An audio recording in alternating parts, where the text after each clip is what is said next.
Përshëndetje të nderuar miqtë e mi, ja ku po ritakojemi sonte pikërisht këtu në kanalin Monitor TV për të ndarë me ju lajmet edhe ngjarjet më të fundit. Dinamikat në fakt në shtëpinë e Big Brotherit nuk kanë të ndaluar. Loja e Labinotit ka krijuar një kuriozitet shumë të madh tek publiku dhe ka ngritur pikpyetjet se çfarë po ndodhen me të. Labinoti po luan një lojë shumë të rëndë, unë kështu do ta quaj.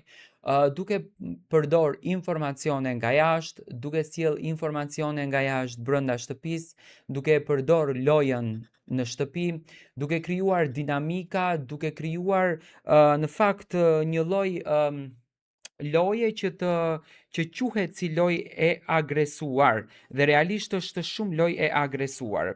Banorët janë në gjendje të luftojnë, të grinden, të rifen, deri në atë pikë sa që produksioni në asnjë mënyrë nuk ndërhyn. Debati ashpër mes Labinotit ishte edhe i Fjolla Morinës. Fjolla ka marrë shumë personale me Labinotin, saqë afrohen aq afër sa që të godasin njëri tjetrin dhe nuk ka ndërhyrje nga ana e produksionit. Kjo është për t'u befasuar realisht, është për t'u çuditur.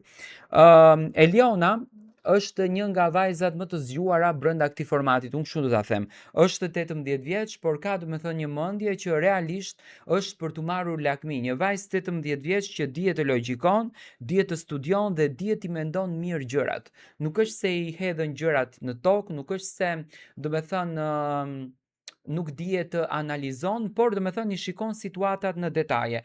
Labinoti e ka marrë luftën me të gjithë, me Fjolla Morinën ofendohen, denigrohen nga fjalët më të pista deri në bërllok etj dhe nuk e di se deri ku do të shkon kjo situatë që produksioni nuk ndërhyn, por Eliona është prekur pak nga Edi. Në një bisedë që kanë bërë të dy së bashku ditën e sotme në dhomën e ndenjas në shtëpi, Eliona është prekur nga fakti që Edi ka qeshur me Labin, teksa ai tallej me banoren. Për këtë situatë është sqaruar Edi me Elionën duke i thënë se e respekton dhe se ka qeshur me Labin me shumë gjeste e tij, jo se ai ka pasur të drejtën për atë që ja ka thënë Elionës.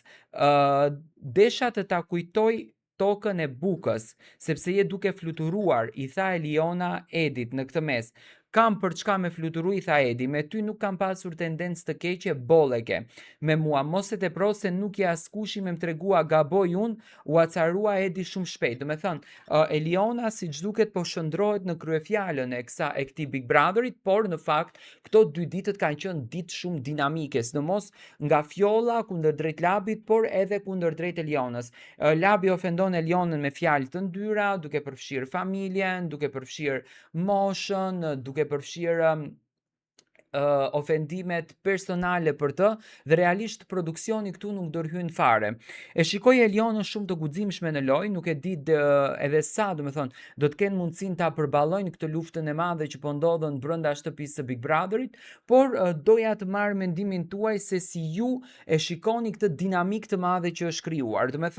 Labi pati grindje me Londrimin, pati grindje me Klodianin, e ka dinamikën shumë të madhe brenda shtëpisë, nuk mund të themi akoma deri më tani se ne kemi gjetur lideri në lojën që po ndodhen. Këtë nuk mund ta themi as pak, nuk ka dy pole të ndara në shtëpi, të gjithë banorët janë protagonistë, të gjithë banorët janë dominant, e vetmja që nuk ka hyrë akoma në lojë dhe që nuk përfshihet fare në debate është Dolce dhe Jasmina, por Dolce ka këtë përzgjedhjen e saj që me trup, me ëmbëlsi i bën për vete meshkujt shtëpinë dhe krijon situata.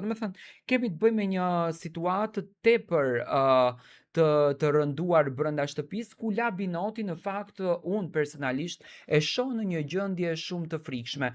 Dua të marr mendimin tuaj.